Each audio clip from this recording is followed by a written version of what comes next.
Bienvenido, así que muchas gracias a todos por venir a esta presentación del Informe de Política Monetaria de abril del año 2017.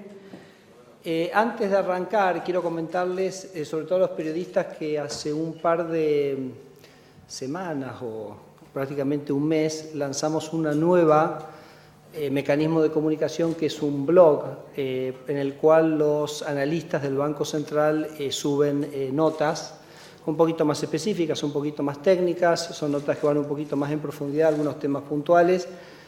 Lo van a encontrar en la página central del Banco Central, se llama Ideas de Peso, y ahí tiene una serie de informes, por dar algunos. Creo que hace un par de días subimos un informe sobre cómo estaba correlacionando el peso con las monedas latinoamericanas, creo que es un tema bastante interesante. Hace un par de semanas se subió un informe sobre los ingresos que se requerían para acceder a distintos montos de créditos hipotecarios en UVA, que de hecho varios medios lo tomaron, así que simplemente para que tengan una idea que eso está, y me parece que es una información útil. Bueno, la presentación de hoy va a versar sobre un par de temas centrales. Vamos a volver a revisar toda la temática de los beneficios de bajar la inflación.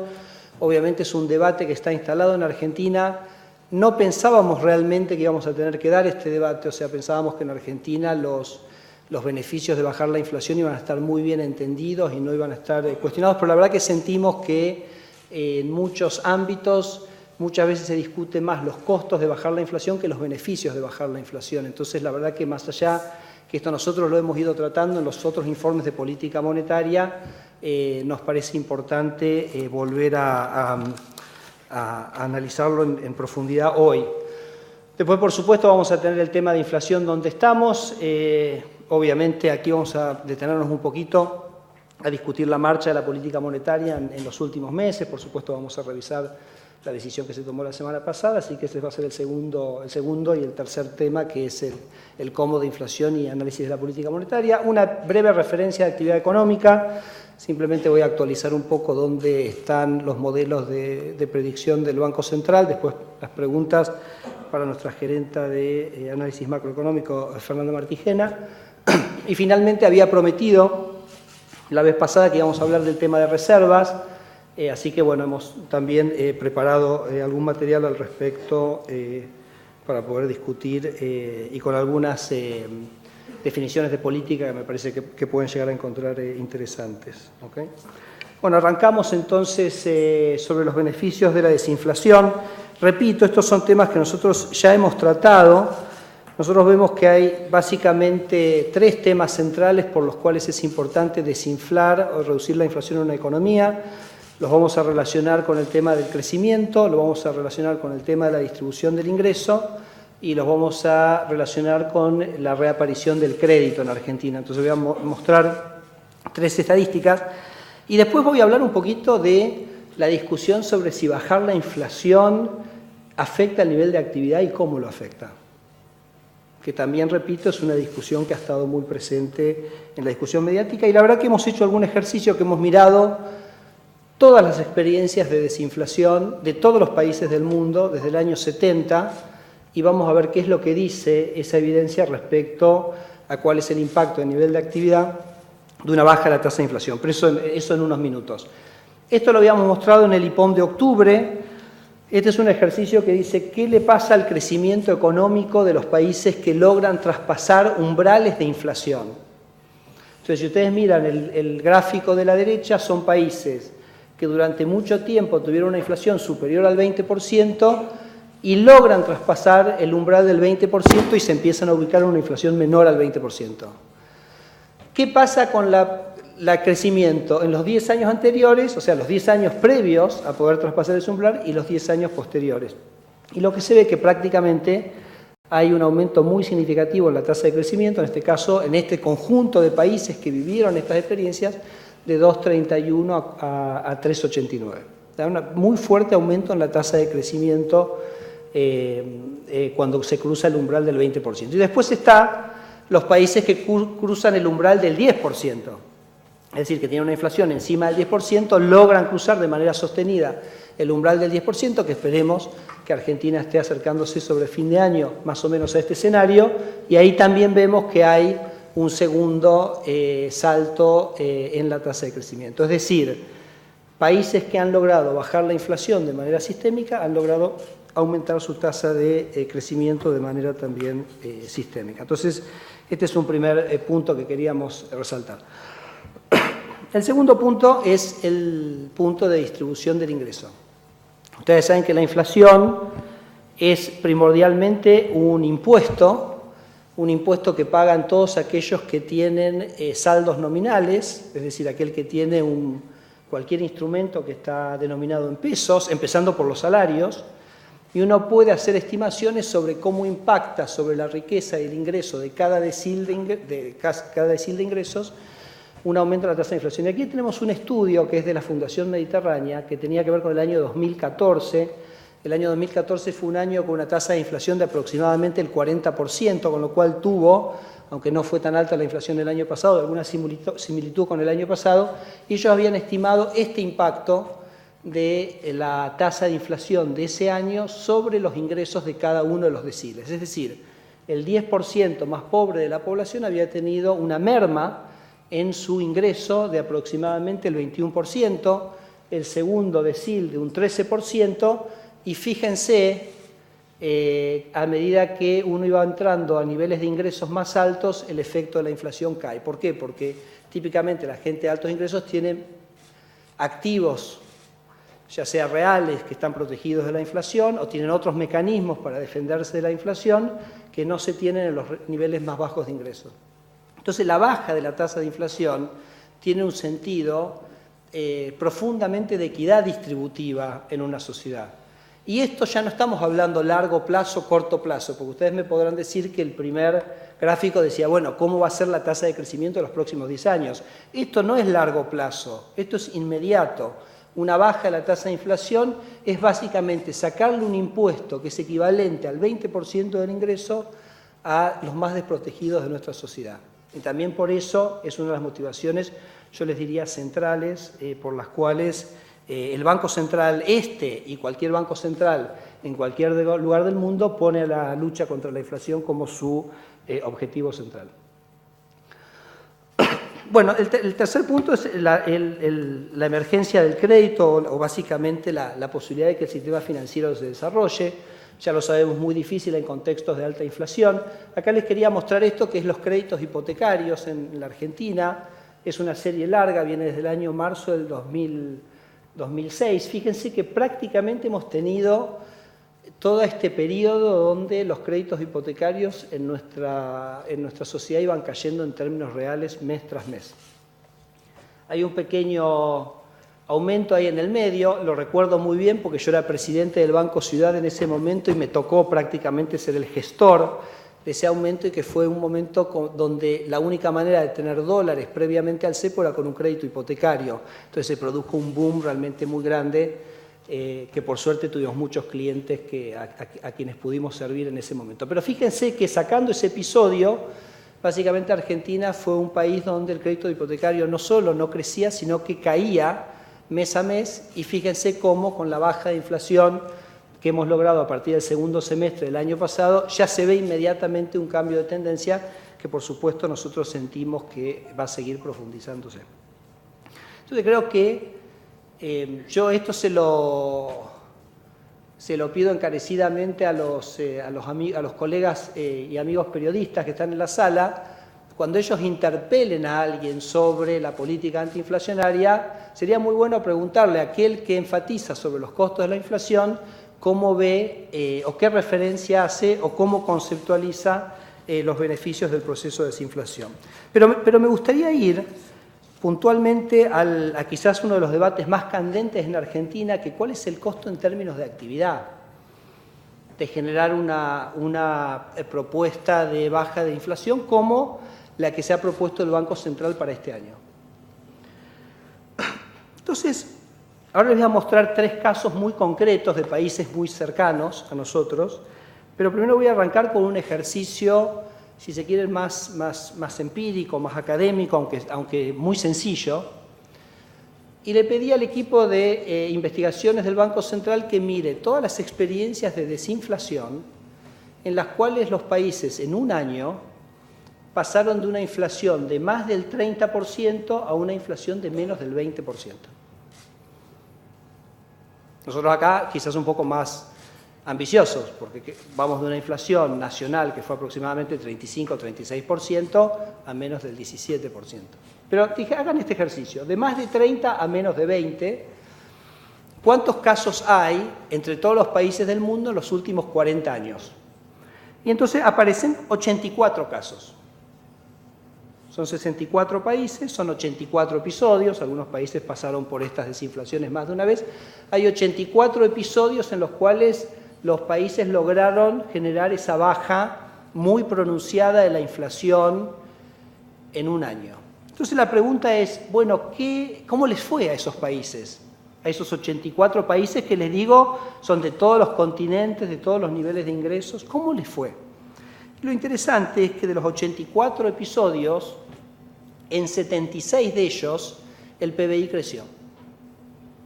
Es decir, que hubo solo 6 episodios en los cuales esa baja muy pronunciada de la inflación se vio acompañada con una recesión.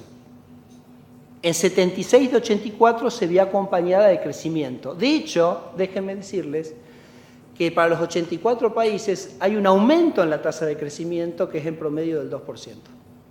Claro, ¿por qué ocurre? Entonces, la idea de decir, pongámoslo de otra manera, si uno está discutiendo, por ejemplo, en una economía desarrollada, pensemos en Yellen o pensemos en Draghi, y uno dice, bueno, tengo que bajar la inflación de Estados Unidos del 3 al 2%, del 4 al 3%, puede ser un escenario. Pero cuando uno plantea en una sociedad bajar la inflación de más del 30% a un número que es tanto menor, el cambio es radical en el funcionamiento de la economía. Uno recupera el crédito, uno recupera la previsibilidad, uno recupera los incentivos a la inversión. Y eso es lo que están reflejando estos números. Esto no es teoría, estos simplemente son números de lo que efectivamente ha pasado en otros países. Estos efectos son tan benéficos que se traducen en que las economías que producen una desaceleración en general lo hacen acompañados de crecimiento económico y no pierden en términos de crecimiento económico. Como decía en principio, la tasa promedio de crecimiento de estos países sube un 2%. Así que este estudio lo vamos a, no sé si está, Corso está acá, no, allá está, allá, levantá bien la mano. Bueno, Eduardo Corso, le pueden pedir la base de datos, la pueden estudiar, él se las da, igual lo vamos a subir a un post del blog para que estos números se puedan conocer mejor. Pero les quería mostrar 3 casos, en cierto sentido, que son cercanos. Perú y Chile geográficamente, Israel también es muy cercano porque es una economía con muchas de las características que tiene la economía argentina. Fíjense, por ejemplo, Perú hay un año que baja su tasa de inflación de 89 al 15% en un año, crece 12% ese año. Chile baja en un año del 27 al 18, crece 8% ese año.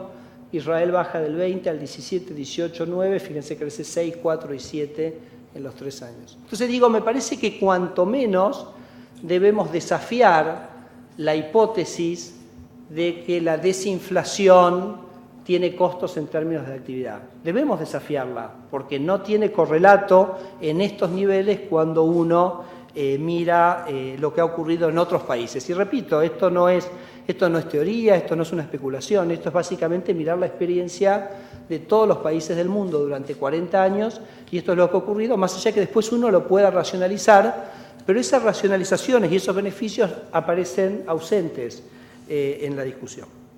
Así que bueno, yo les pido disculpas, pero quise arrancar con esta introducción repitiendo de un debate que pensé que no íbamos. Hace unas semanas compartí con Julio Velarde un panel y le hicieron esta pregunta sobre justamente cómo es, ¿no?, esta idea de bajar rápidamente la inflación. Y dijo, en Perú realmente no fue una discusión, porque eran tan evidentes y tan obvios los beneficios de bajar la inflación que nadie se cuestionaba la necesidad de bajar la inflación y bajarla lo más rápido posible.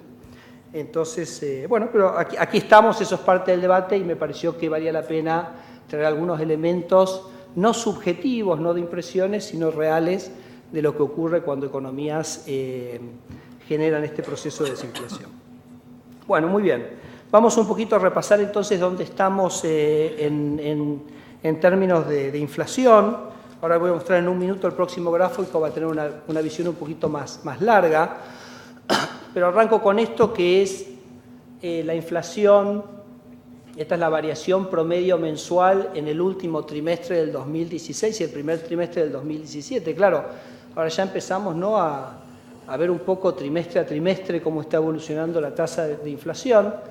Nosotros habíamos dicho, ustedes se acuerdan, por allá por febrero, que Argentina iba a enfrentar 3 meses, un poco creo que dije más delicados. No traté de hacer ninguna cosa escandalosa, porque realmente pensamos que después el proceso converge, de hecho en ese momento, lo cual no compromete la meta del año, pero simplemente tener conciencia que porque había un aumento de precios regulados, febrero, marzo y abril iban a dar números un poquito más altos, quizás sí un poquito más puedo decir, digamos que quizás no lo esperábamos tanto, fíjense, estacionales, que tiene un aumento mucho más pronunciado que en el cuarto trimestre. Es decir, que el proceso de inflación terminó teniendo un poquito más de difusión del que nosotros pensábamos que íbamos a tener en aquel momento. Y el dato para nosotros clave, que yo les diría es absolutamente central en la definición que nosotros tomamos de política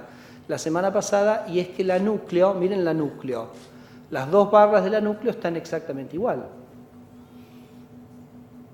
1,7 y 1,7. Entonces, cuando uno piensa que hay un proceso de desinflación y está embarcado en un proceso de desinflación, esa núcleo tiene que ir bajando a lo largo del tiempo. Y eso nosotros no lo vimos y ahora voy a mostrar un segundo gráfico, que en realidad ese núcleo está bastante estable hace bastantes meses. Y entonces eso fue lo que nos convenció que necesitábamos endurecer la política monetaria para justamente que ese núcleo empezara a bajar, porque, como ustedes saben, el objetivo es que Argentina vaya a niveles de inflación mucho más bajos, 12,17 este año, 8,12 el año que viene y 5 en el 2019. Entonces, el 1,7 no alcanza. Entonces, si ese 1,7 luce de alguna manera más persistente, no alcanza. Entonces, esto fue, yo les diría, el centro del análisis. Fíjense acá tenemos la inflación mensual, en este caso desde mayo. Estos son todos los datos del IPC-GBA, cómo se han ido dando. Acá la verdad que este gráfico permite ver de una manera muy más clara ahora la muy fuerte desinflación que Argentina vivió en el segundo semestre, que quizás cuando estábamos en ese semestre no nos alcanzamos a dar cuenta. Ustedes se acuerdan, 1,4 promedio de inflación en el segundo semestre, fíjense, 0,2, 1,1, 2,4, 1,6 y 1,2 como inflaciones, perdón, y 2 en julio. Entonces un proceso de desinflación muy fuerte, pero claro, tuvo todas estas idas y vueltas de las tarifas, entonces por ahí fue un poquito más difícil visualizar la baja. Y fíjense, 2,5 y 2,4 en febrero y marzo. Enero también un número muy bueno. De nuevo, esto no nos tomó por sorpresa, pero sí, si ustedes miran la parte verde, que es la inflación núcleo, uno no podría decir de esas verdes, más allá, por supuesto, de la caída cuando uno vuelve a mayo y junio, que eso está cayendo claramente. Y eso fue básicamente lo que nos decidió, como decía, al aumento de la tasa de política monetaria la semana pasada. Por supuesto, este fue un proceso que lo estuvimos viendo y analizando detenidamente en febrero y en marzo, y como no lo vimos cambiar, y tomamos la decisión. Obviamente, febrero, marzo y abril, habíamos dicho, y la verdad que estamos fuertemente convencidos que a partir de mayo, y en particular en el segundo semestre, ahora voy a mostrar un poquito sería cómo estamos viendo hacia adelante. Pero antes de eso, un dato más. Estas son las inflaciones interanuales. Por supuesto, estas inflaciones interanuales han ido cayendo en los últimos meses. Van a tener bajas muy pronunciadas en abril y mayo, porque recuerden que abril y mayo del año pasado fueron números muy altos de inflación. Por decir algo, nosotros estamos anticipando ya Cava, por ejemplo, va a estar abajo de 30% en el interanual de abril. Y lo que les muestro ahí, 24.2, es la variación del IPC-GBA en los últimos 11 meses. Con lo cual, el mes que viene vamos a tener el primer dato interanual de inflación del INDEC, del GBA, entonces 24.2, entonces ese primer interanual del IPC-GBA va a estar un poquito en el rango inferior de estas inflaciones. Fíjense que ahí está San Luis con un interanual de 26.6, entonces va a estar aproximadamente, o va a estar cercano, o va a estar en ese rango, va a estar en ese lugar del gráfico, el primer interanual que vamos a tener del INDEC GBA. Es decir, que vamos dejando atrás esas interanuales tan altas que fueron productos de la recomposición de precios relativos en la primera mitad del año pasado, y después, por supuesto, con una trayectoria que seguirá descendiente a partir de ahí. Les queríamos mostrar este gráfico. Este es un gráfico que está en el REM, que la verdad que nosotros no le habíamos dado mucha importancia y tampoco vemos mucha referencia, pero computamos cómo había evolucionado esta variable en los últimos meses y nos pareció interesante mostrarlo, que esta es la inflación esperada en cada momento para los próximos 12 meses. Nosotros hacemos mucho énfasis nosotros mismos en nuestros comunicados y ustedes apropiadamente en la inflación del año, porque el año es la meta. Entonces uno dice, bueno, ¿cómo vienen las expectativas respecto al 12-17? Obviamente eso es muy importante y nosotros también focalizamos en eso, pero es como interesante simplemente notar esto. Esto es la inflación que en cada momento se está pensando para los próximos 12 meses. Es decir, hoy, marzo, la inflación que se espera para los próximos 12 meses es 18,4%. Más allá de la inflación que se espere para punta a punta el año 2017. Pero además lo más interesante es que ese es un número que ha ido cayendo, ¿no?, sistemáticamente, así que eso también nos parece interesante. Bueno, y este es el gráfico, yo les diría quizás central de la presentación. Así que mírenlo un segundito. Entonces déjenme explicar qué quiere decir este gráfico. En realidad este gráfico nosotros ya lo mostramos. Lo mostramos en el IPOM, en la presentación del informe de política monetaria en enero. Hicimos el siguiente cálculo, dijimos, la inflación objetivo del Banco Central está entre 12 y 17. ¿Qué están esperando los analistas que sea la contribución de los precios regulados? Eso lo podemos nosotros, digo para no usar un número nuestro, para atarnos y ser consistentes. Entonces uno eso lo puede ver porque los analistas les preguntamos qué inflación usted espera y qué inflación núcleo usted espera. Entonces, más allá de que los estacionales pueden meter un pequeño ruido ahí, es básicamente los regulados. Entonces, lo que nosotros teníamos en enero, cuando mostramos eso, era que los analistas decían que los regulados le iban a aportar 2,6% de inflación al índice en el año 2017. Entonces, si los regulados le aportan 2,6% al índice, quiere decir que la núcleo, para llegar al 17, tiene que ser 14,4%. Para llegar al 12, tiene que ser 9,4%. Eso es lo que puede subir la núcleo a lo largo del año, para, dado ese cambio de regulados, ser consistente con el 12-17. Y entonces hicimos una proyección de una baja gradual de la inflación núcleo. Ven que eso es como un gráfico que va curvándose. Arrancaba con una núcleo en 1,7 el primer mes y que va decreciendo a lo largo de los meses y daba esta trayectoria. Es decir, que para que el Banco Central pueda cumplir su meta de 12-17, tiene que ubicar la inflación núcleo dentro del área sombreada. La que nosotros mostramos en verde oscuro es la que mostramos en enero. Desde ese momento a esta parte, el gobierno ha decidido que algunos de los aumentos en regulados no los va a llevar adelante. O se han demorado, pero en principio uno entonces hoy, con menor impacto de regulados, tiene como un poquito más de margen la núcleo, si uno quisiera ponerlo de esa manera. Con lo cual, esa es la sombreada más clarita. Es decir, sería básicamente la misma proyección de enero, pero en cierto sentido con un adicional para la núcleo que corresponde al hecho de que los regulados en principio serían menores que lo que habíamos anticipado cuando se hizo la presentación de enero. Entonces la pregunta es, bueno, por supuesto, ¿qué es lo que muestra además el gráfico? Es el 1,3, el 3,2 y el 5,1. Ese es el acumulado de la núcleo a marzo. Entonces, yo sé que ustedes después me van a preguntar, bueno, ¿se cumple el 12-17 o no? Entonces, como también me van a preguntar, el aumento de la tasa de interés, ¿qué impacto tiene en la actividad? Ya lo contesté, les voy a decir lo mismo, miren, de 84 países todos crecieron, los que quisieron bajar la inflación y se pusieron como meta bajar la inflación. Entonces ya la contesté. Pregúntenla igual, no hay problema, la contesto igual, pero ya les digo lo que voy a contestar. Y acá lo mismo, ustedes me van a preguntar, ¿la meta del 12-17 es factible? Bueno, que la meta del 12-17 sea factible quiere decir que la línea esa hay que meterla ahí adentro. Bueno, ustedes háganse su cuadro de situación. Si piensan que eso ya es una causa perdida o que eso es factible. Ahora, por supuesto, cuando uno dice 12-17, no es que uno dice 12-17 y después se sienta a esperar a ver qué pasa, sino que quiere decir que uno tiene que tomar las acciones que son concordantes para que sea 12-17.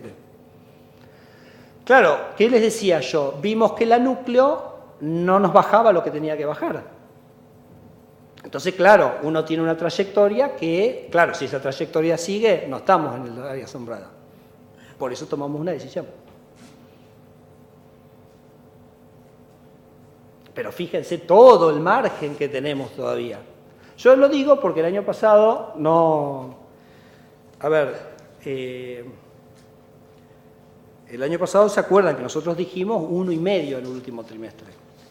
Entonces, bueno, se tomaron acciones concordantes, se logró el 1,5. Entonces yo simplemente lo quiero plantear en este contexto. Y me parece que este gráfico sirve para visualizar dónde estamos parados con respecto a esto. Entonces, si me preguntan después si la meta del 12-17 es cumplible, voy a decir que sí, que la meta del 12-17 es cumplible, que nos requiere que la inflación núcleo entre en este área asombrada, que tenemos mucho margen, que hay que tomar las acciones que son concordantes para que eso ocurra y que lo vemos totalmente factible. ¿Okay? Un elemento que me parece que quizás es interesante remarcar o para complementar es mayoristas.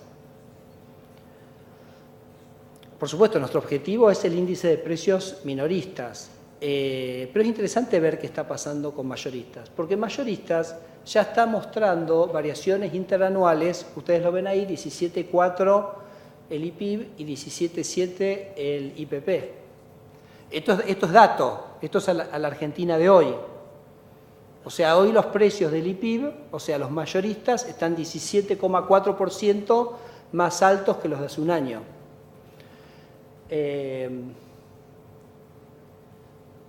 Y fíjense con una tasa de variación realmente muy reducida en los últimos meses, así que esto va a seguir cayendo en los próximos meses. Entonces esto nosotros lo tomamos como una señal interesante y positiva. En alguna época, cuando teníamos, en las épocas de los años 70 y 80, se hablaba de que el mayorista era como adelantaba el comportamiento del minorista. Bueno, eso es lo que está ocurriendo. Nunca testeamos econométricamente si eso era efectivamente así o no, pero es interesante saber que esto es una realidad de Argentina hoy, que los precios mayoristas en Argentina están un poco por encima del 17% de lo que estaban hace un año, hoy, a marzo del año 2017. Entonces esto me pareció que también era un punto que era interesante para destacar y que le da, me parece, también criterio y nos hace ser muy confiados respecto a la trayectoria de los índices de precios minoristas. Vamos a hablar un poquito de política monetaria. Ustedes saben que a partir de marzo, cuando se eligió la tasa de interés como instrumento, se comentó que la tasa de interés iba a buscar un punto de tasa de interés real para generar un proceso de desinflación, Por ejemplo, esta es la misma discusión que se tiene hoy en Estados Unidos, por supuesto en otros niveles. Por ejemplo, toda la discusión en Estados Unidos es si la tasa neutral que mantiene la inflación constante es 0 o 1%, ¿no?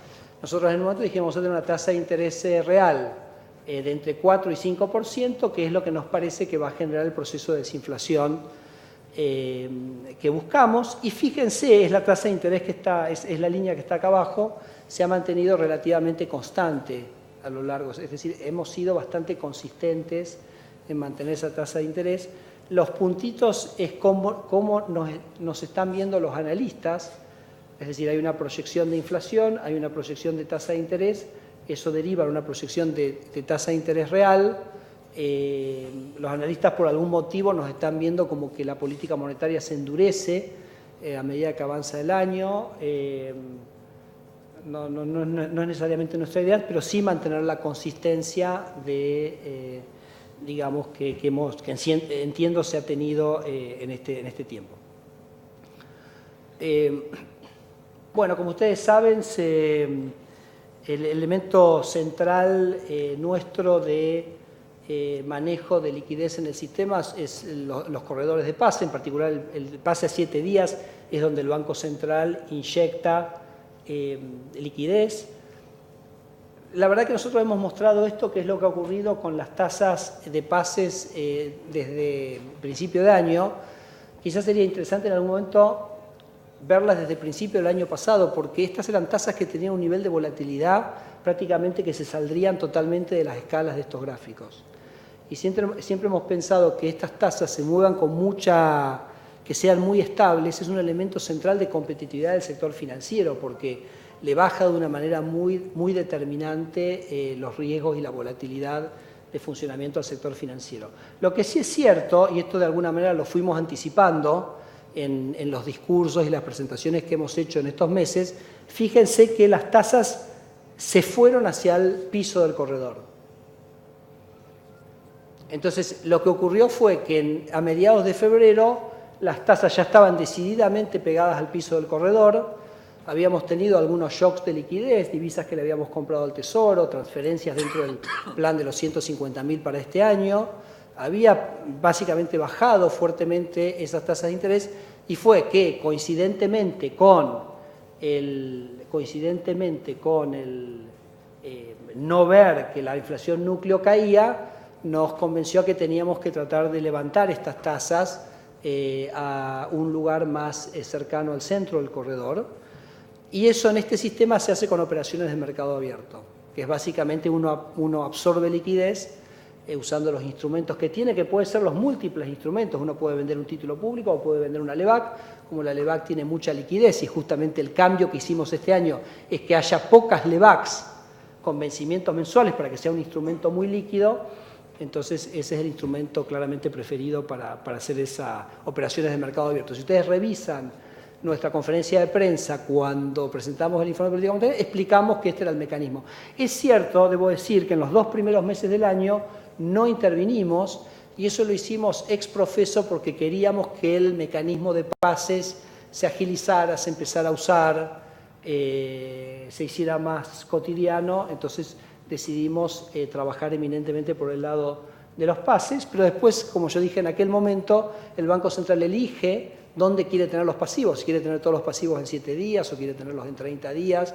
Nosotros a eso internamente lo llamamos desagotar el corredor de pases. Si en algún momento el volumen de pases llega a ser muy grande, uno por ahí lo quiere extender a lo largo de la curva y entonces básicamente vendiendo LEBACs uno va desagotando, va bajando el nivel de pases porque los inversores se van transfiriendo a medida que uno le aumenta el retorno a instrumentos más largos. Entonces eso fue todas cosas que ocurrieron durante estos primeros 2 meses, dejamos crecer a los pases y después en febrero, cuando nos empezamos a preocupar que las tasas habían bajado demasiado, empezamos un proceso ya de operaciones de mercado abierto que básicamente llevaron la tasa de corto a 24 o 25, que fue además la tasa a la cual cortamos la licitación hoy. Es decir, hoy cortamos la licitación a la misma tasa de los instrumentos más cortos que estaban, digamos, como se dice, tradeando estos días en el mercado.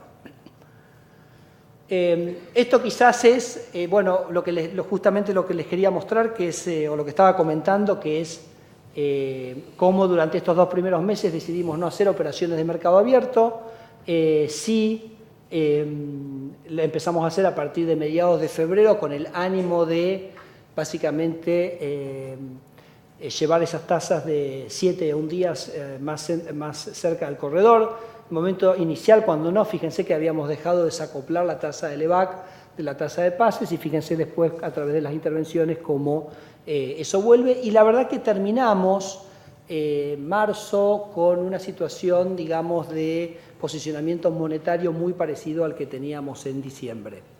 Así que eso es un poquito cómo se fue evolucionando a lo largo de este año. Así que después, bueno, preguntas que haya al respecto, con gusto las vamos a poder contestar.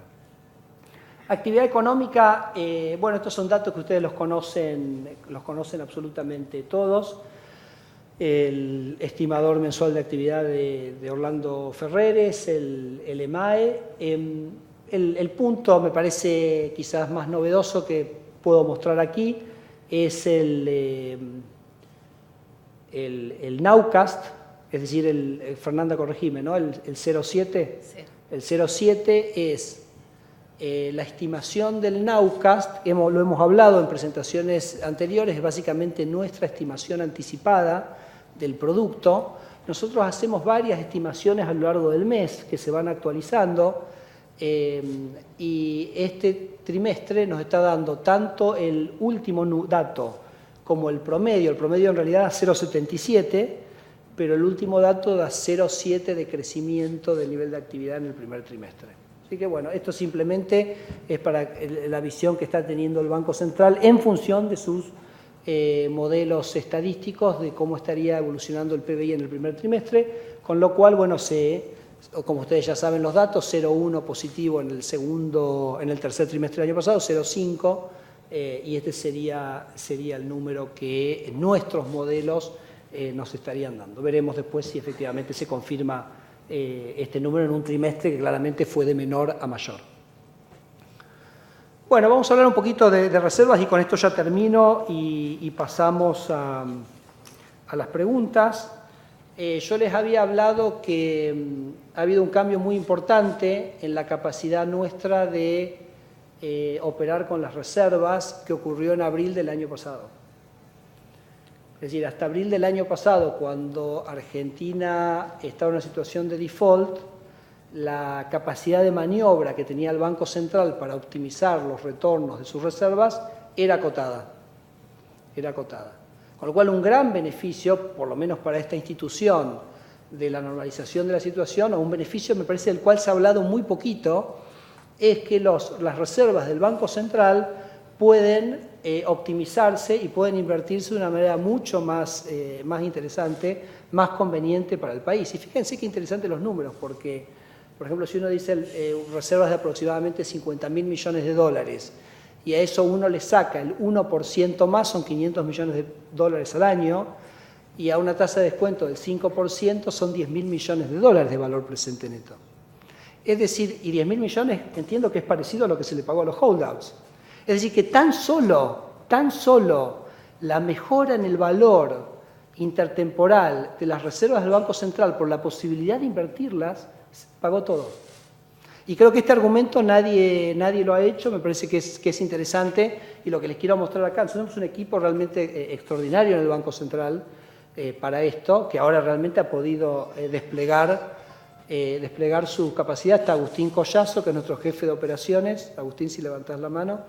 Y Mario Torriani, del otro lado, que es nuestro gerente de administración de reservas de muchísimos años, 2 extraordinarios funcionarios. Y ellos básicamente han logrado esto.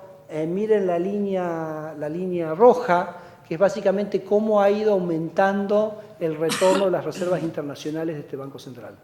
Y las hemos llevado básicamente de un número muy pequeñito, que era de 0,3%, corregime Mario, más o menos 0,3%, claro, porque estaban maniatados, había 1 o 2 lugares donde la podíamos poner, que además sabían que no teníamos otro lugar donde ponerlo, a un retorno que hoy está en los 130 puntos básicos. Por eso les hablaba lo del 1%, porque más allá que parte de este aumento, por supuesto, como me apunta Mario, o me lo explicó, cuando me mostró el gráfico, me dice, mirá que mucho de este aumento, él siempre humilde como es, me dice, mirá que mucho de este aumento es porque aumentó la tasa de interés internacional. Bueno, él el spread también lo aumentó, fíjense, es la más clarita, esto es básicamente el trabajo de Mario, ¿no? Que fue de 0,10, 0,20, 0,60, de las dos cosas. Pero claro, eso también se pudo aprovechar porque hoy podemos invertir. Entonces, ese aumento en la tasa internacional también es un producto de la mayor capacidad. ¿Y qué es lo que ha hecho el equipo de Mario Torriani y Agustín Collazo para lograr esto? Bueno, básicamente una serie de cosas. Por lo pronto, pudimos mover una cosa muy sencilla, simplemente, fíjense que un banco central siempre tiene que ser cuidadoso con la liquidez, tiene que ser muy cuidadoso con la solvencia, no es que uno invierte este dinero en cualquier lado, por eso también los retornos son acordes a la liquidez y solvencia que ameritan las posiciones, pero ya simplemente el poder pasar plazos fijos de alguna organización a pedir a organizaciones internacionales que puedan competir por los fondos, básicamente nos generó en la cartera de plazos fijos de nuestras inversiones un aumento realmente muy significativo.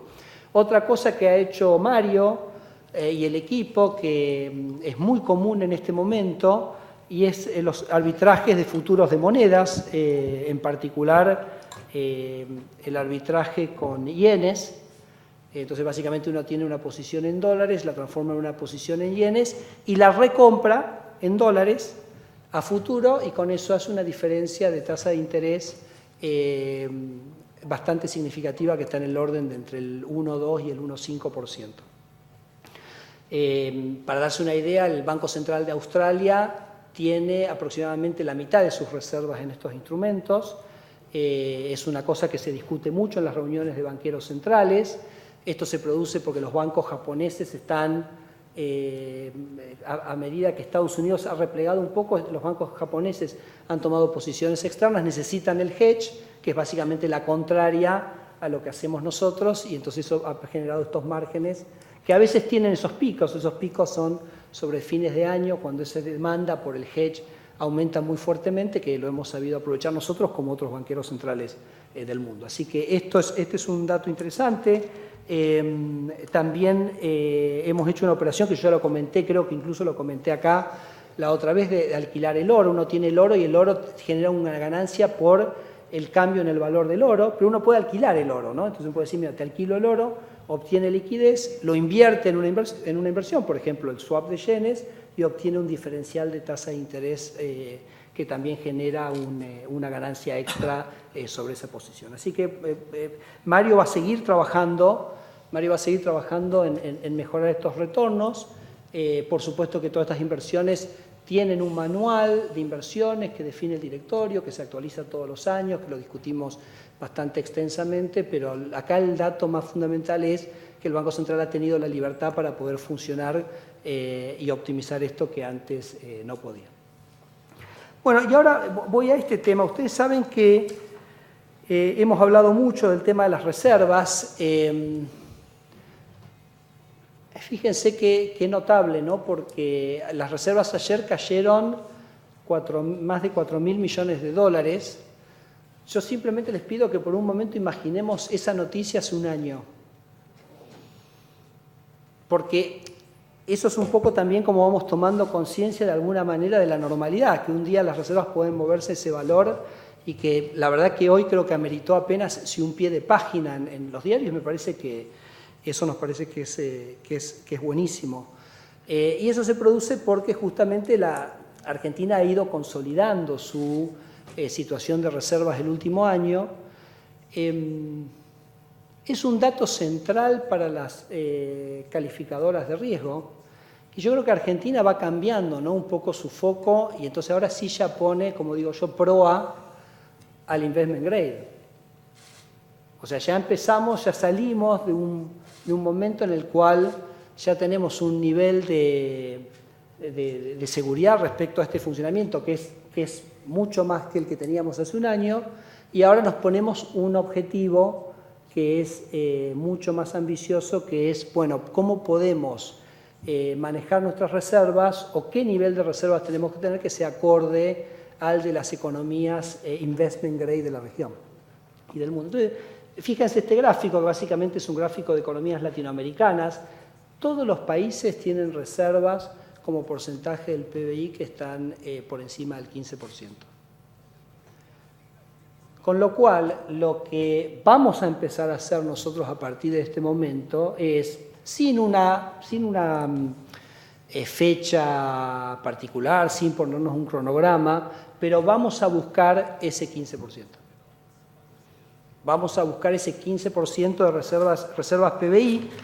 Les cuento, miren esto, que esto es un poquito lo que han sido las compras de reservas en el último año, tanto en el sector privado como en el sector público. Por supuesto que ha tenido su volatilidad, en algún momento ha sido más sector privado, en algún momento ha sido más sector público. Esto es aproximadamente unos 1.500, 1.450 millones de dólares promedio por mes. Es lo que hemos comprado, yo les diría desde abril hasta esta parte, porque de nuevo el juego empezó a cambiar a partir de abril. Es decir, de abril a esta parte el Banco Central estuvo comprando en promedio 1.450 millones y elevamos de esa manera las reservas como porcentaje del PBI de 3,5 cuando llegamos al 7,4 hoy. Es decir, que aumentamos desde abril a esta parte, en el último año, aumentamos las reservas un 4% del PBI. Y entonces nos acercamos, como veíamos acá, más o menos a este número cercano al 10%. 4% del PBI es las reservas. Entonces, si uno busca el 5%, quiere decir que este es un proceso que va a continuar en los próximos meses, quizás incluso un poquito más acelerado, y me parece que eso como que es bastante interesante como definición. Y es parte de decir, bueno, Argentina ahora empieza a tratar de buscar un marco macroeconómico que es acorde a los países grados de inversión que uno tiene en el resto del mundo. Y repito, el hecho más allá que acá hemos hablado muchas veces de las reservas, el hecho que ayer las reservas hayan caído 4.000 millones y no haya sido noticia, es un tributo a la mayor estabilidad financiera que nos dan esas reservas. Así que hemos tomado esto como un benchmark, como para lo que vamos a estar haciendo en el próximo año o próximos par de años. Ahora bien, ustedes saben que cuando el Banco Central compra reservas, eso lo obliga al Banco Central a esterilizar después la emisión que produce. Es decir, que cuando un Banco Central acumula reservas, se produce lo que se llama el crecimiento en la hoja de balance. Crecen los pasivos y crecen los activos.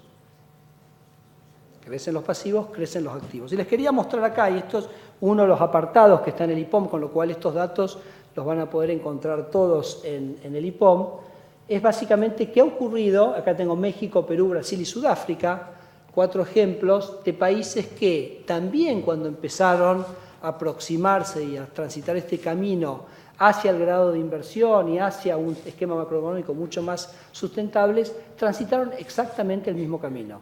Es decir, un aumento en sus niveles de reservas que por supuesto fue todo esterilizado, porque al mismo tiempo había una política monetaria que apuntaba a la baja de inflación.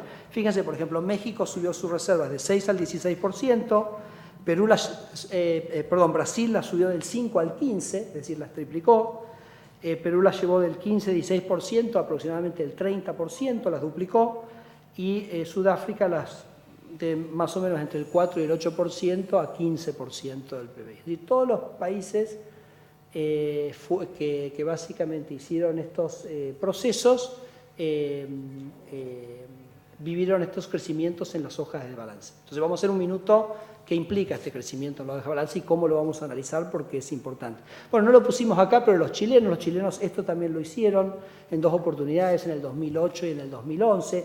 Los chilenos, por ejemplo, cuando lo hicieron un plan, dijeron vamos a comprar por día tantos dólares de reserva. Nosotros no lo estamos haciendo con ese nivel de precisión, pero básicamente, eventualmente el objetivo es consolidar eso. Entonces, déjenme mostrar este gráfico, que es, bueno, entonces, ¿qué es lo que estamos diciendo? Estamos diciendo que vamos a subir el activo y vamos a subir el pasivo. Es decir, vamos a subir el activo reservas, vamos a subir el pasivo principal del Banco Central, que son las LEVACs. Entonces viene toda la pregunta, bueno, ¿qué pasa con las LEVACs y si las LEVACs suben? Toda esa discusión. Y me pareció que para discutir esto, lo más ilustrativo era ver el año 2016. El año 2016 es un año muy interesante, porque ustedes se acuerdan que las LEVACs durante bastante tiempo tuvieron una tasa de interés muy alta, del 38%. Y tuvimos por periodos durante el año momentos en los cuales se decía la tasa de LEVAC es muy alta porque es 38%, entonces es como muy obvio que hay que invertir en pesos. Después vino una devaluación muy importante con el Brexit, después por varios meses no se escuchó más nada del tema. O sea, podemos hablar del tema del carry también en las preguntas, como para ver cómo realmente hay que entenderlo a ese fenómeno. Pero a mí me parece que el ejercicio interesante para hacer es el siguiente, para analizar la hoja de balance del central.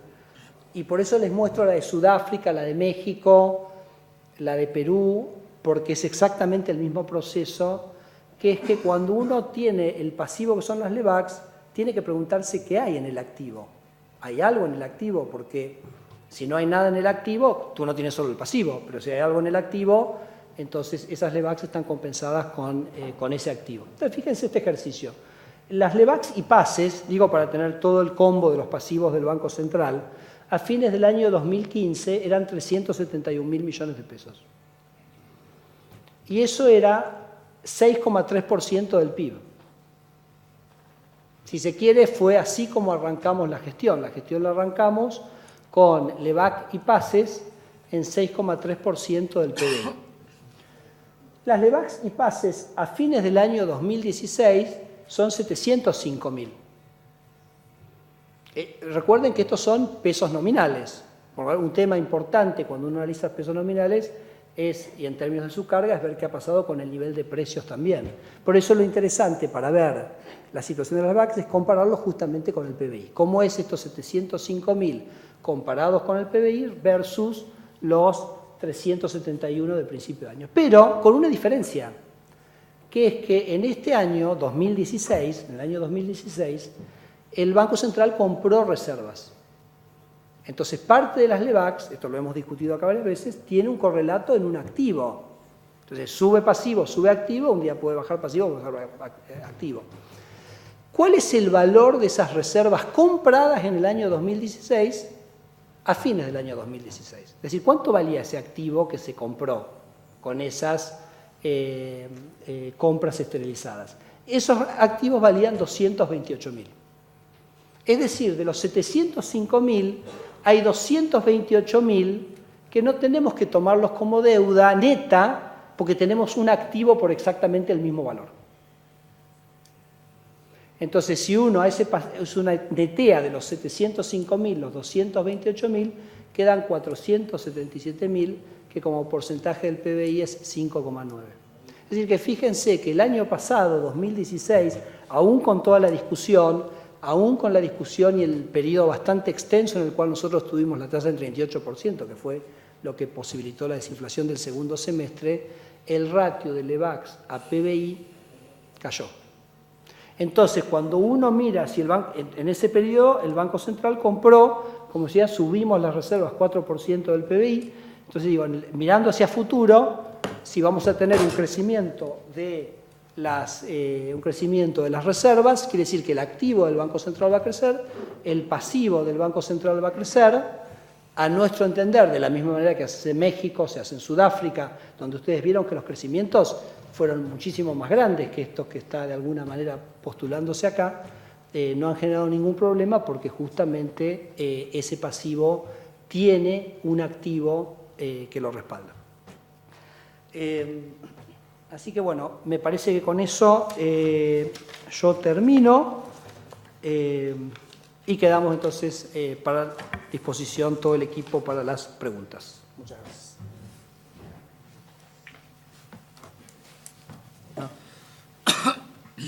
Sí, les pido por favor si podemos hacer una pregunta por periodista, porque somos muchos, para que puedan preguntar todos, si podemos hacer solamente una pregunta por periodista.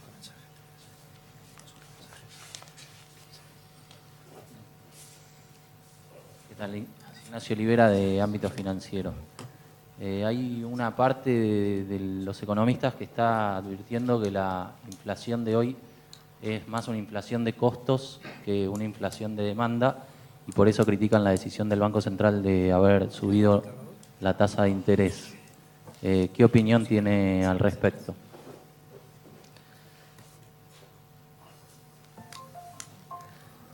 La verdad que no entiendo. No entiendo la afirmación. No, están diciendo que en un momento que suben las tarifas, en realidad las empresas tienen que trasladar esos costos a los precios, y que en realidad en un momento donde la actividad está frenada, no hay un aumento de precios que esté convalidado por esa mayor demanda.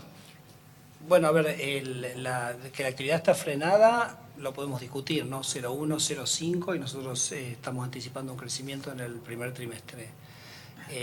Obviamente hay aumento de precios regulados y aumento del resto del precio de los bienes. Yo mostré cuál es la trayectoria. Dado los regulados, hay una trayectoria que es factible para la núcleo, que tiene que lograr el Banco Central obtenerse. Entonces, no, me parece que la discusión esa de costo, demanda, es muy difícil de entender realmente para nosotros, pero quizás puedo decir algo que es, en general los costos están mucho más asociados al índice de precios mayoristas.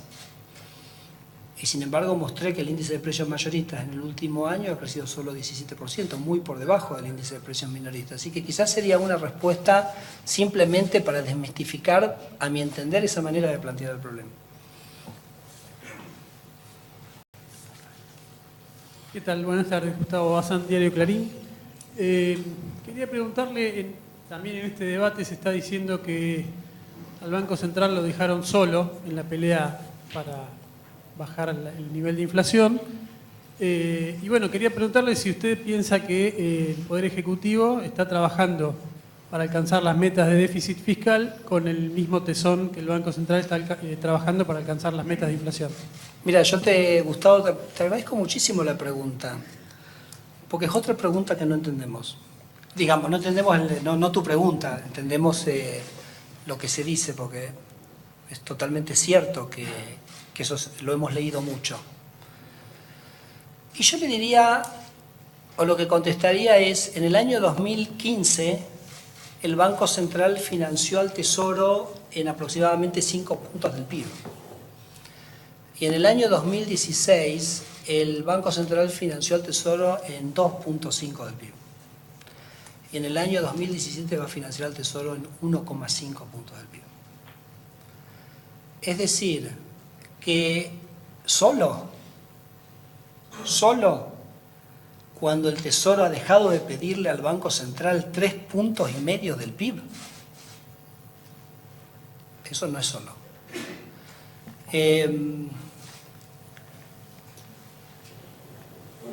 Y además, más allá que no me toque hablar, no me corresponde hablar de la política fiscal, pero me parece que sí vale mencionar algo, es que el Ejecutivo el año pasado devolvió a la sociedad más de 2 puntos del PBI en impuestos. Entonces ha hecho un esfuerzo fiscal muy significativo, porque ha devuelto más de 2 puntos de impuestos formales a la sociedad. Le ha dejado de pedir 2,5 puntos en el año 2016 al Banco Central, y aún así ha mantenido una situación fiscal con una trayectoria que me parece estable y de clara mejora, sobre todo a partir de, para mí, el excelente equipo que tiene este gobierno, tanto en Hacienda como en Finanzas. Más no se puede pedir. Y déjenme decirles otra cosa, que nosotros, la verdad que las decisiones de política que hemos tomado no han sido muy diferentes a lo que hemos dicho. Hemos explicado cómo es el método, hemos explicado cómo se reacciona, lo hemos dicho con mucha humildad, no queremos inventar nada, queremos simplemente transitar el camino de los países que lo han hecho. Y la verdad que como bancos centrales hemos sentido un apoyo, ustedes lo han escuchado porque lo han entrevistado al ministro de Hacienda en las últimas semanas, que yo creo que es bastante inusual. Te lo comento que es inusual cuando uno mira la experiencia de otros colegas que han tomado decisiones similares. Con lo cual, pero más allá de eso, lo importante son los hechos. Y los hechos es que el Tesoro le pedía a este Banco Central 5 puntos del PBI, por eso teníamos una inflación que tenía una trayectoria muy complicada en el año 2015, por eso tuvimos que llegar sin reservas en este Banco Central, y eso se ha revertido absolutamente. Y eso me parece que es el punto de apoyo más importante que cualquier equipo en un Banco Central puede pedir, el de los hechos, no el de las palabras o de otra cosa. Buenas tardes, Marcelo Peláez de Canal 3 y TN. ¿Podría explicar cómo hace para crecer el sistema productivo argentino cuando hoy el Banco Central ofrece a los inversores rendimientos financieros que están por encima de la tasa de inflación proyectada? Por ejemplo, al día de hoy, entre la inflación proyectada de acá a un año y las tasas de referencia, hay 8 puntos porcentuales de diferencia. Entre la, perdón. Y entre la tasa proyectada de la que usted habló, del 18.4 de acá a un año. Marcelo, buenas tardes. Es un poco la pregunta que yo traté de responder cuando dije, ¿qué le pasa a los países que tratan de bajar la inflación? ¿No? Entonces, los países que tratan de bajar la inflación son países que le devuelven ingreso a los más desprotegidos. Entonces, ¿qué es lo más reactivante que pueda tener una sociedad? ¿Sacarle recursos a los más desprotegidos o devolverles recursos a los más desprotegidos? Claramente pensamos que lo segundo. Pero como yo decía, la baja de inflación de estos niveles genera niveles de certidumbre muchísimo más importantes para la inversión y para el consumo, que son los que se reflejan en los números que mostré. De 84 países que bajaron la inflación significativamente, 76 crecieron. Y no solo crecieron, sino que aumentaron su tasa de crecimiento en promedio el 2%. Entonces, es la estabilidad, es la mejor distribución del ingreso, es la reaparición del crédito, toda la discusión que lo han ido cubriendo ustedes de los créditos hipotecarios. ¿Por qué se produce de repente, digamos, ese entusiasmo y esa posibilidad? Porque tenemos una economía que empieza a ver que la baja de inflación es persistente, que es posible, que se va a dar. Y ese nivel de incertidumbre me parece que es lo que permite avisorar justamente el crecimiento. Y déjame decirte otra cosa, Marcelo, que es la siguiente. Fíjate el año pasado. El año pasado tuvimos un primer trimestre con alta inflación, donde los salarios reales cayeron y tuviste una caída del nivel de actividad, y en el segundo semestre tuvimos una baja en la inflación y la economía se recuperó. Entonces la recuperación, por eso nosotros tenemos esa frase que es: no hay nada más reactivante en Argentina que bajar la inflación. Un pequeño comentario respecto a tu segundo, a la última parte, que es muy técnico, pero me parece importante aclararlo. Cuidado, pero ojo, nos pasa entre los economistas esto, o sea que no... Compensar que esa tasa del 24 o del 26 con... Uno escucha, ¿no? Esa tasa del 24, por ejemplo, respecto a lo que uno piensa que el tipo de cambio se va a mover, luce muy atractiva. Y yo le digo, esa tasa no existe. ¿Por qué no existe? Porque si efectivamente el tipo de cambio se queda sin moverse mucho, es porque la inflación cayó mucho, y si la inflación cayó mucho, la tasa no va a quedar en 26. La tasa es una tasa de 7 días, a lo sumo una tasa de 30 días. De la misma manera que no existió el 38. El año pasado, cuando nosotros pusimos la tasa de Levaca 38, alguien decía, bueno, a ver, 38, ¿qué va a pasar en el año con el tipo de cambio? ¿Se moverá 38 o no se moverá 38? Y nosotros decíamos, el 38 no existe. Porque si efectivamente la inflación cae, la tasa va a caer. Y de hecho la tasa cayó. Terminamos el año con una tasa mucho más cercana al 24 que el 38. Entonces, esto me parece que es bastante relevante, porque uno a veces lee la comparación de la tasa con la expectativa de inflación o la expectativa de tipo de cambio a 12 meses, pero que si una es una, no puede ser la otra. Es decir, si la inflación es baja, la tasa no va a quedar en 26, como no quedó el año pasado en 38. Y si la inflación, no creemos, no baja, entonces no va a ser una tasa de interés real alta. Entonces hay que tener un poquito de... pero Te comento, esto hasta los economistas a veces nos mareamos un poquito. Tanto es así que nosotros pensamos que quizás nosotros somos un poco culpables de esto por haber planteado siempre la tasa en anual. Si uno planteara la tasa en mensual, por ahí sería más fácil de entender. Uno dice, bueno, la tasa en este momento de 24%, por decir algo, equivalente cercano al 2%, entonces 2%. Por ejemplo, para la discusión propia del carry, que quizás alguien la tenga o estuviera por preguntar. Si uno dice 26% y pienso que el tipo de cambio no se va a mover 26%, luce como algo que dice, bueno, por ahí me interesa este trade. Ahora yo digo, no, pero en realidad es 2%, porque la inversión es el 2%. El 2% quiere decir que uno va a salir ganando, si el tipo de cambio, por ejemplo, hoy a la mañana estaba en 15.20, 2% es 15.50 el tipo de cambio. Entonces la verdadera decisión es, invierto en un instrumento de pesos que me paga 2% en un mes y apuesto a que el tipo de cambio no se va a mover 2% en ese mes. Esa es la decisión real que hay que tomar. Entonces ustedes podrán hacer una introspección y decir, bueno, 15.20, pienso que el tipo de cambio va a estar por debajo de 15.50 dentro de un mes, o pienso que va a estar por encima de 15.50. Y yo creo que nosotros hemos ido, al insistir tanto en la anual, creo que hemos de alguna manera no ayudado a que esto se entienda, me parece mejor, pero bueno, es una culpa nuestra. No sé qué sigue. ¿Cómo le va? Ricardo Blotini, la pregunta a la cual usted hacía referencia de Canal 9 Soy del noticiero, que le íbamos a hacer, bueno, se la voy a hacer yo. ¿Cómo van a hacer para cumplir con la pauta de la tasa de inflación anual del 12-17% cuando tienen un 6,3% en el primer trimestre?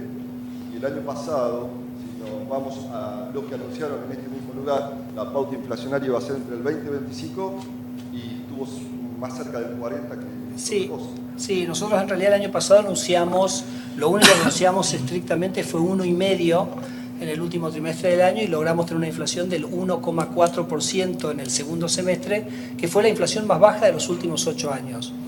Pero el 12-17, el desafío del 12-17 con el 6,3% del primer trimestre, yo te lo contesto simplemente pidiéndote a vos y a la gente que nos esté mirando que recuerden lo que fue el año pasado.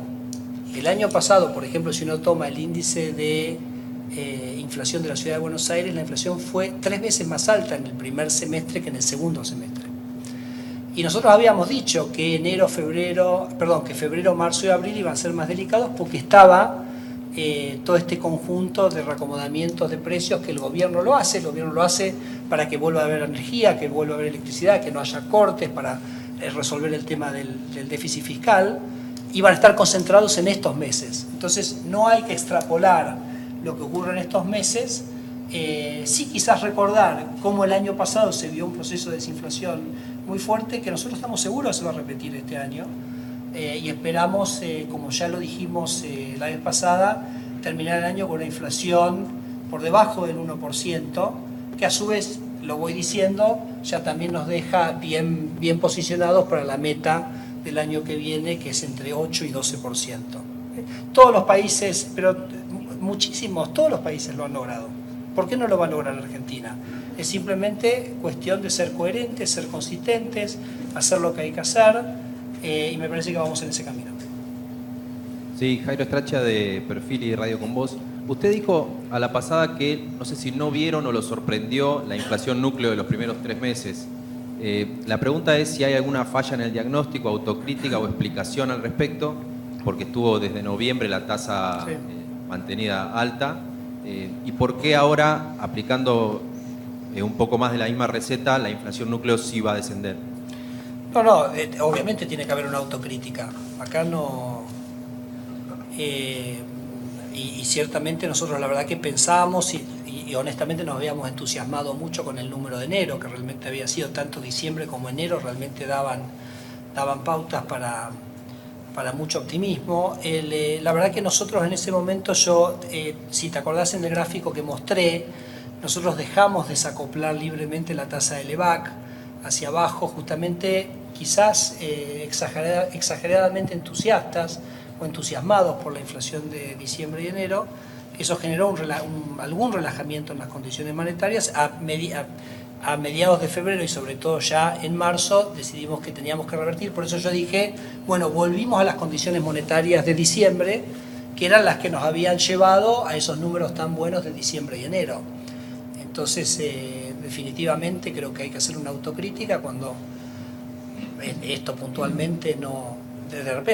repito, o sea, sabíamos que febrero, marzo y abril iba a tener sus complicaciones. Acá estamos, como me preguntas, muy bien sobre la núcleo, porque esa no siguió el sendero exactamente que planificamos, pero bueno, esto es así, o sea, esto también son procesos que no son lineales, esto no es una matemática, o sea, acá hay la diversidad y complejidad que tiene el sistema de determinación de precios de una economía hace que nunca sea una cosa lineal, pero bueno, nos pareció que sí teníamos que reaccionar, lo empezamos a hacer en marzo, lo terminamos de hacer ahora la semana pasada y ahora, como nosotros pusimos el comunicado, nos sentimos cómodos en el punto donde estamos en este momento, así que ahora sí es momento de ver cómo esto decanta en términos de la dinámica.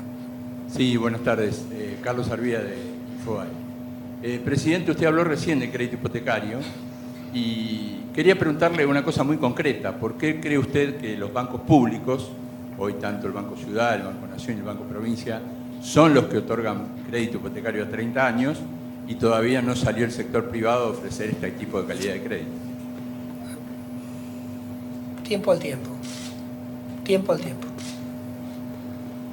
No tuvimos 10 años créditos hipotecarios y ahora nos ponemos muy ansiosos, con todo respeto, Carlos, por supuesto, pero porque no salen en 30 días. La verdad que yo creo que el sector privado ha acompañado extraordinariamente. Algunos bancos privados muy grandes han sido realmente muy activos, están muy activos en publicidad, o sea, la verdad que no tengo absolutamente nada, me parece que son productos que hay que conocerlos, hay que entenderlos, hay que tomarle confianza, eso sí, o sea, no tengo dudas, Carlos, que se va en ese camino, no tengo ninguna duda, pero me parece que no tendría una particularidad. Yo creo que el gran desafío que genera lo de los créditos hipotecarios no es tanto a los bancos, que me parece que cuando se animen tienen los recursos y me parece que no va por ahí el problema, sino para los desarrolladores. Porque esto lo vamos a hablar mucho más cuando hagamos la presentación del informe de estabilidad financiera, ¿no? Que hablamos específicamente más de temas de bancos, pero acá lo que hay que entender es que si uno con 10.000 pesos tiene acceso a un crédito de 630.000 pesos, se ha abierto el mercado de la construcción y el desarrollo inmobiliario en los segmentos medios y medios bajos en Argentina que hace 30 o 40 años no han tenido acceso. Y eso para mí es un proceso que va a durar décadas, 2 décadas como mínimo, pero que termina con Argentina resolviendo su problema de déficit habitacional. Estoy totalmente convencido de eso, pero es un proceso que va a tardar 2 décadas. Y creo que hoy son los desarrolladores los que tienen que realmente tomar la posta y tienen el desafío más grande para suplir esa oferta que ahora el sector financiero me parece que está en condiciones de desarrollar. Y cuando se desarrolle, una obsesión mía, que es que se desarrollen los depósitos en UBA. Es que el sector financiero vuelva a convertirse en Argentina en el lugar donde los argentinos podamos decir, acá quiero guardar mis pesos. No a 30 días, no a 40 días, sino a 10 años, a 20 años, ¿no? Entonces, me parece que eso también es un proceso que de a poquito nos vamos a ir acercando a eso. Buenas tardes, Javier Blanco del Diario La Nación. Quería preguntarle porque mencionó en la presentación que pasa a tener una de sus metas, pasa a ser acumular reservas. Es una novedad en la estrategia del Banco Central y quería saber si puede ampliar ese concepto, es decir, ¿cómo se puede traducir? ¿Como que le va a comprar al Estado todos los dólares que obtenga por su política de endeudamiento? Porque está claro que va a seguir cubriendo el déficit, o ese es lo que tiene anunciado el gobierno para los próximos años también, o si tiene que ver con intervenciones de mercado. Claro, no, la verdad que te agradezco la pregunta porque también permite clarificarlo. Claro, hay un objetivo, ¿no? Es un objetivo que en realidad pasa a ser un poquito más agresivo que el que tuvimos el último año. Yo decía, subimos las reservas 4 puntos del PBI el último año. Nos parece que nos ponemos como un objetivo sin un cronograma concreto, pero sí real, y lo vamos a ir monitoreando y se los vamos a seguir informando de ir a ese 15 puntos del PIB de reservas. Me parece que pasa a ser un objetivo, me parece que válido para este momento, ¿no? Básicamente de transitar, digamos, el camino de la normalización. Creo que esto Argentina hace tiempo que no lo hace Y la verdad que cuando uno tiene ese objetivo, ese es el objetivo. Y el tipo de cambio después se maneja, la verdad que con la libertad. No es que uno está haciendo eso en algún momento particular, sino que tiene un objetivo de hacer esta acumulación de reservas a lo largo del tiempo.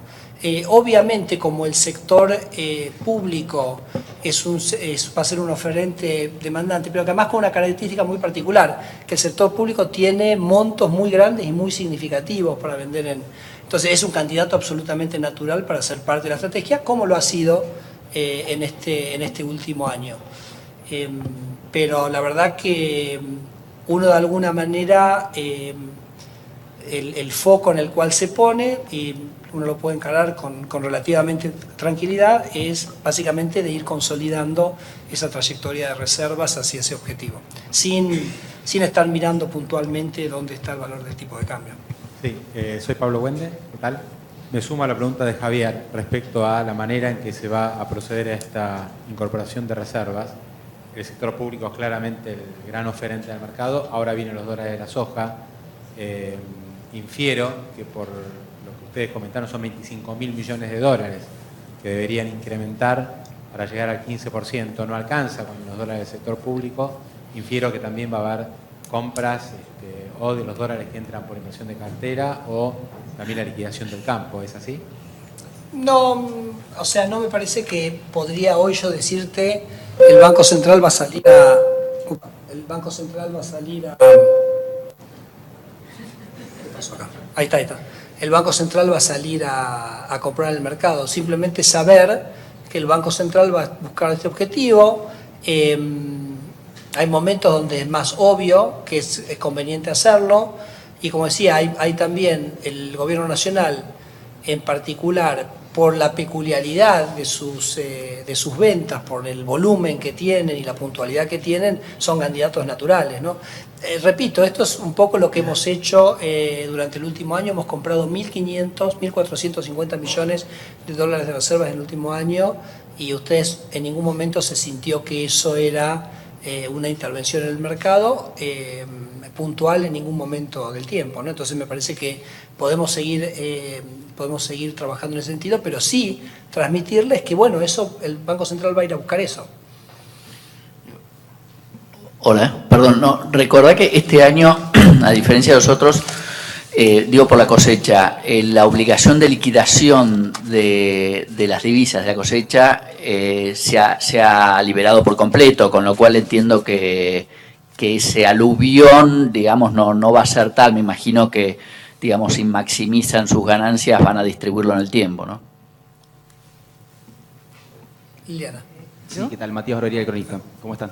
Me sumo al mismo tema. Sí, sé que le dijiste que no hay un cronograma, sin embargo, es un objetivo que buscan alcanzar este mismo año, el de llegar ya al 15% de relación reservas PBI. Y mi pregunta es, más allá de que no deseen ni busquen, ¿entienden que puede tener esto un efecto sobre el precio del dólar? Y si lo ven como... Si creen que eso puede llegar a tener después un segundo efecto en la inflación. Eso es lo que es mi pregunta. Claro, no necesariamente en el año, ¿no? Pero sí lo que les decimos es, así como les dije, que vamos a hablar de reservas esta vez, vamos a ir siguiendo y vamos a ir monitoreando cómo va ese proceso en los próximos meses. Así que creo que lo vamos a ir siguiendo y lo vamos a ir entendiendo cabalmente en ese sentido. El efecto que pueda tener puede ser el mismo efecto que pudo haber tenido, por ejemplo, el año pasado. Repito, el año pasado compramos 1.450 millones por mes, entonces ustedes podrán decir, bueno, ¿cuál hubiera sido el tipo de cambio si el Banco Central no hubiera comprado los 1.450 millones de dólares por mes, ¿no? Entonces, un efecto que es análogo en ese sentido. Pero más allá de eso, después el mercado fluctúa libremente. Punto muy importante que nosotros hemos dicho muchas veces, es decir, la inflación tiene que ver mucho más con las condiciones monetarias y de funcionamiento del mercado monetario que con un precio en particular de la economía, aun cuando es un precio tan importante como el tipo de cambio. Hola, acá. Liliana. Sí. Sí. Bueno, Yo siempre que te pregunto por el atraso del tipo de cambio, vos me contestás con la política de flexibilidad cambiaria. Por lo tanto, esta vez voy a cambiarte. Entonces te pregunto, ¿por qué tantos argentinos viajan al exterior y hacen compras? Bueno, muy bien, pero si querés igual, vamos a la pregunta de la atraso cambiario. Siempre vas a decir lo mismo. Vamos a la lo que yo te quiero decir, y me parece importante resaltarlo, no quiero minimizar el tema, pero sí es cierto que los argentinos tenemos, claro, nosotros vivimos con nuestra historia, ¿no? Y la historia en Argentina siempre fue que los programas de estabilización se basaron en el tipo de cambio. Entonces esto era medio como un camino de una sola avenida. Es decir, había un tipo de cambio que se usaba de referencia para anclar, y entonces el proceso inflacionario iba apreciando el tipo de cambio y vos decías, bueno, pero de acá ¿cómo se sale? ¿Cómo doy vuelta a esto? Con una deflación únicamente. Eso es lo que es diferente. Y eso es lo que yo cada vez trato, ahora voy a otro tema, pero trato de enfatizar todo el tiempo. Esto puede cambiar. Nosotros el año pasado arrancamos el año con un tipo de cambio que era 13.70 y terminamos con un tipo de cambio que era cerca de 16.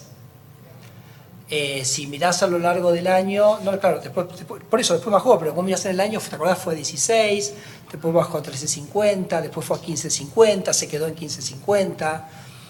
Es decir, me parece que es muy, muy importante entender que este Banco Central no tiene como objetivo contener el tipo de cambio. Este Banco Central tiene como objetivo contener la inflación. ¿Okay? No, pero es bastante importante a lo central de tu pregunta, porque me parece que muchas veces la angustia con este tema deviene de un recuerdo de situaciones de las cuales era difícil. Del año pasado, yo me acuerdo que por allá por mayo, junio, empezó el tema del atraso cambiario y después el tipo de cambio se movió 10%. Bueno, y entonces, entonces más o menos la cosa se acomodó. Hay otro tema también que por ahí vale la pena mencionar, porque claro, uno mira, por ejemplo, las exportaciones han crecido, tampoco no quiero minimizar, y cada empresa es diferente y nadie es una estadística. No existe la estadística. En la vida real hay empresas, hay trabajadores reales. Pero lo cierto es que en el último trimestre y en este trimestre las exportaciones están creciendo. Y en el IPOM hay una parte que quizás les resulte interesante ver, que es la difusión del crecimiento de las exportaciones. Es decir, las exportaciones, ¿crece un sector puntual o es un crecimiento bastante generalizado? Y aunque parezca sorprendente, aunque parezca dado el debate que se da, la difusión del crecimiento de las exportaciones está aumentando. Es decir, del grupo de actividades que exportan, cada vez más están con crecimiento de sus exportaciones. Lo doy como un dato. Por eso a veces yo digo por ahí, no quiero decir no dramaticemos, pero por ahí no focalicemos tanto en una apreciación que se puede haber producido, sí, efectivamente, este mes efectivamente, porque en realidad la vemos también como permanente cuando quizás no es permanente. Y estamos todos aprendiendo a entender eso. Ahora, el fenómeno, llamémoslo el fenómeno Chile, ¿no? El fenómeno Chile no tiene nada que ver con el tipo de cambio. No puede tener nunca, porque si en Chile la ropa cuesta un cuarto, o sea, ¿cómo el tipo de cambio va a resolver ese tema? Hagan la cuenta. O sea, si queremos que la ropa acá sea más barata que en Chile y sale un cuarto, ¿cuánto tendría? No tiene ninguna lógica. Eso es otra cosa. Eso es que hay una política comercial que busca proteger a algunos sectores, sobre lo cual no emito opinión, no es mi tema. Pero digamos, esa es la realidad. Entonces eso se elegirá por algún motivo y el resultado de eso es ese. Entonces uno lo que tiene es Ahora, ¿por qué esto no ocurría antes? Y porque el cepo cambiario lo tapaba. Entonces hoy en un contexto de libertad, digamos, la gente va a buscar ese producto. Ahora, ese producto es política comercial, también es política impositiva. Nos dicen muchos productores argentinos que el made in Argentina es más barato afuera que acá. O sea, un productor argentino produce un producto y en el mundo, cuando uno lo va a buscar en la góndola de otro país del mundo, sale más barato. Pero no, porque Argentina tiene un sector público que es 40% del PBI, hay que financiarlo. Y ese se financia con los impuestos. O sea, en Estados Unidos, si el sales tax es 8% y acá es 21%, no va a costar lo mismo un producto made in Argentina acá y en Estados Unidos. Va a ser más barato en Estados Unidos. Entonces, digo, es un conjunto de cosas, pero si hay algo que no, ese es el tipo de cambio. Para este ejemplo puntualmente de esto, de los viajes. No, pero te lo ilustro, ¿no? Porque me parece que lo he visto muchísimo en los medios y se asocia al tema del tipo de cambio. Ahora, el tipo de... Bueno, listo. ¿Está? Buenas. Sí. Hola. Federico de Página. ¿Cómo va? No te veo. Acá. Ah, sí. No, una pregunta rápida. Vos recién comentabas que las reservas subieron 4 puntos del PIB desde que asumieron. La economía argentina tomó 15% del Producto Bruto Interno en ese mismo periodo. Entonces, consultarte dónde fueron a parar el resto de los recursos.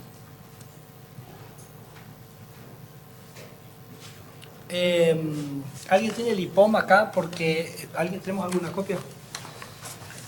Eso vos tenés la respuesta de eso en el página 52, que es la publicación del balance de pagos de Argentina. Entonces lo que vas a ver en el balance de pagos es que Argentina tuvo en el año 2016 28.000 millones de dólares de entrada de capitales, de los cuales 15.000 financiaron el déficit en cuenta corriente y 14.000 fue acumulación de reservas del Banco Central. Esa es la situación de flujos y de pagos del sector externo de Argentina en el año 2016. 28.000 millones de entradas de capitales, la mitad las tomó el Banco Central y están en el Banco Central, y la otra mitad financió el déficit en cuenta corriente. Sí. Acá Marcela Pagano, del diario Clarín. Si no fue un pie de página, quiero decirle, en Clarín fue un poquito más ¿Qué pasó? Lo del pago, digo. No entendí nada. No, le quería preguntar, hoy sale una nota en el diario La Nación, interesante, de un colega, en donde opina el viceministro Galeani, de Hacienda, sobre lo que sería el alcance de la meta presupuestada de crecimiento. Y reconoce que quizás no se lograría el 3,5%, sino un 2,9%. Usted justamente hablaba de cómo se llevó a cabo en distintos países la política antiinflacionaria ligada al crecimiento. Quería preguntarle su visión sobre la posibilidad de alcanzar la meta del 3,5% o cuál es el número que están evaluando. Nosotros, Marcela, no hacemos proyecciones en términos de actividad. Lo que hacemos puntualmente es lo del Naucas, que mostré efectivamente dónde estamos parados. También tenemos vos has estado acá, el índice líder de actividad que mostramos básicamente en enero, que había mostrado una salida del ciclo recesivo con un punto de giro en mayo y básicamente está dando hoy la misma señal, o sea que no tenemos cambio por ese lado. El 0,7 es lo que nos está dando el último Naucas para el primer trimestre. Y bueno, esos más o menos los elementos técnicos que nosotros tenemos para comentarte sobre este tema puntualmente. Pensamos que la economía argentina, bajando su tasa de inflación, va a tener un contexto muchísimo más propicio para consolidar esa tasa de crecimiento que se buscó en el presupuesto, ¿no? Sí, por eso les comento, les dejé acá atrás para que vean. Mientras me preguntan, lean eso y por ahí. Acá. Pero tiene que ver con tu pregunta. Sí, últimas 2 preguntas. Hola. Sí. Buenas tardes. ¿Esta es la última pregunta? Ok. Buenas tardes, Enzo Moreira de Telam. ¿Es posible sintetizar una respuesta a los sectores que criticaron las medidas, por ejemplo, el masismo, que dijo que lo implementado la semana pasada iba a convertir la Argentina en un país carísimo para producir? Y por otro lado, si es posible hacer una pequeña línea a las personas que mantienen la esperanza, pero que en sus casas están en duda todavía de ver o no ven de manera tangible los avances que está teniendo la economía. Sí, a ver, lo primero son como opiniones, ¿no? Yo traté de contestarlo diciendo todos los países, ¿no? Insisto con esto de 84 países que bajaron la inflación de la manera que creo que Argentina lo va a hacer este año, tuvieron no solo crecimiento económico, sino aceleración de su crecimiento económico. Argentina, básicamente desde mediados del año pasado, está creando empleo. Parece que este es un cambio absolutamente central. El crédito real en Argentina, el crédito en términos reales está creciendo también desde agosto, y los salarios reales también están creciendo en Argentina. Fíjense que es muy interesante, ¿no? Porque nosotros vamos a tener este dato, ¿no? Nosotros vamos a tener un primer dato interanual de inflación de abril, era 24 los últimos meses, ponerle el número que vos quieras en abril para llegar a tu número de interanual en abril. Y, ¿no? 24, pónganle 1, 1,5, 2, el número que quieran. Ese va a ser el número interanual. Y pensá cómo compara eso con las negociaciones salariales que se han ido dando, sobre todo aquellas que se dieron en Argentina a partir de abril del año pasado. Y vas a encontrar que esas negociaciones salariales que se dieron en abril del año pasado tuvieron guarismos mucho más altos. Es decir, que tuviste un aumento del salario real que justamente la baja de la inflación fue lo que lo permitió. Entonces yo creo que hay mucha gente que esto lo está viendo, porque esto es parte de su realidad concreta de todos los días, ¿no? Y estoy seguro que ellos lo están viendo. Y por eso nosotros dijimos que íbamos a tener meses delicados, que eran febrero, marzo y abril, pero así como dijimos meses delicados, febrero, marzo y abril, nosotros le decimos, la inflación en Argentina va a bajar, y en la segunda mitad de este año vamos a tener inflaciones que Argentina hace muchísimos años no ve, por lo bajas. Estamos absolutamente convencidos de eso, y creo que eso quizás es el mensaje más importante que hoy queremos transmitir, ¿no? Sí. Buenas tardes, presidente. Roberto Pico, de la Agencia de Noticias DIN. Hoy inclusive el Fondo Monetario Internacional corrigió la proyección de Argentina de inflación, la puso en el 25,6%. Bueno, los economistas que se puede considerar más afines a la idea del gobierno han sido todos muy duros y muy críticos, y en las últimas semanas hasta inclusive se critica la consistencia del plan económico, se incluye las metas del Banco Central, se dice que el plan económico no va a ningún lado, muchísimas cosas muy duras. Prácticamente son ustedes y es el gobierno solo defendiendo su política. La pregunta es, ¿cómo ustedes se plantan políticamente ante un contexto donde no tienen un solo defensor fuera del gobierno? Bueno, no, es así, ¿no? Que me parece que lo más importante en Argentina que nos ha quizás faltado es la consistencia y la coherencia. Ahora, en el caso nuestro, nosotros nos pusimos metas, y ustedes y la sociedad nos van a poder evaluar en función de los resultados. Me parece que eso es una cosa extraordinariamente sana. Y ahí se acabó la especulación, y se acabó, ahí va a ser una realidad. Logramos nosotros en Argentina bajar la inflación al 12,17 este año. Nos sentimos muy satisfechos con lo que se logró en un contexto de arranque complejo para el gobierno, con lo que se logró en el segundo semestre del año pasado. Pero ahora tenemos otro desafío, que es el 12,17 para este año. No nos crecieron el año pasado, como vos decís, no muchos nos creen este año. Del Fondo Monetario, ¿qué te puedo decir? Igual simplemente una clarificación. El 25 es el promedio contra promedio, el punta a punta es 21,3. Igual lo subieron, o sea que... Pero me parece que, bueno, en el caso nuestro, nosotros tenemos la tranquilidad de que la sociedad nos va a poder evaluar, que vamos a poder rendir cuentas. Eso me parece que es, en algún sentido, una cosa muy importante para nosotros. Estamos muy comprometidos y muy convencidos, pero sobre todo porque lo hacemos sin tratar de inventar nada.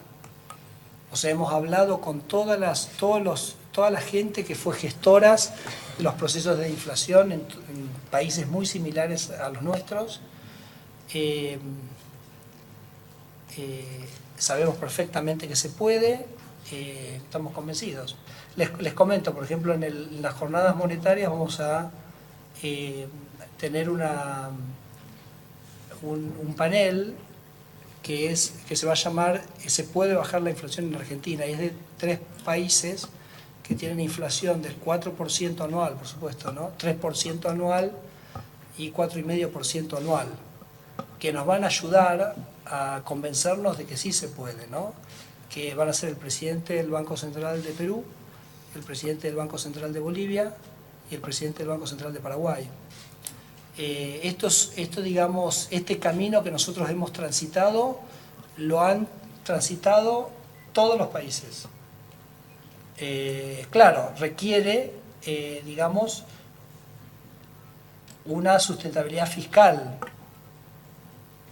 pero en ese punto es donde también estamos particularmente tranquilos, porque sabemos que hay un gobierno y un equipo trabajando para lograr esa sustentabilidad fiscal. Y vuelvo, nosotros el año pasado habíamos hablado de los 160.000, que también fueron, si te acordás, también fueron, cuando los dijimos por primera vez, se los vio con un poquito de escepticismo y se cumplió, y hablamos del 150 este año, ya nadie cuestiona el 150, nadie duda del 150. Bueno, es así, es la construcción, digamos, de confianza, parte de la consistencia. Yo estoy convencido, quizás déjenme terminar con una historia que seguro que ya la conté acá, así que les pido 1000 disculpas, pero el año pasado vino la presidenta del Banco Central de Israel. Ustedes saben, Israel durante 2 décadas tuvo inflaciones de entre 100 y 400% al año. Y después ellos lograron bajarla en los años 80 a un 20, 25% y después la bajaron a un dígito rápidamente.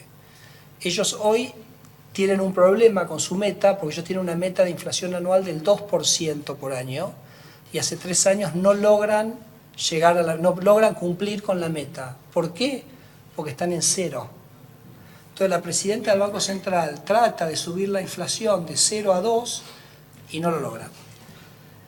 Y nos dijo acá, dijo en ese podio, dijo el año pasado en septiembre, si ustedes hace 10 años me hubieran preguntado que en 10 años el problema del Banco Central de Israel era que no iba a poder subir la inflación, yo hubiera pensado que habían todos perdido la cabeza.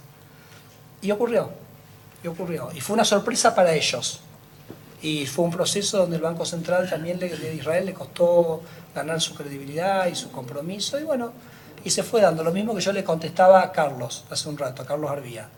Paso a paso, los procesos requieren, la ganancia de confianza requiere mucho tiempo de mucha consistencia. Y bueno, ese es el proceso en el cual nosotros estamos y realmente ojalá podamos demostrarle a la sociedad que es el camino correcto, porque realmente en algún sentido nuestro sueño es que la Argentina logre una situación donde la gente, mejor dicho, donde no haya nadie acá, donde para nadie sea interesante venir a escuchar el informe de política monetaria. El día que vengamos acá y esta sala esté vacía, porque la gente ya no esté pensando en el tema de la inflación y de la macroeconomía, ese va a ser el día donde habremos cumplido con nuestro trabajo. Bueno, listo, terminamos, ¿no? Bueno, gracias,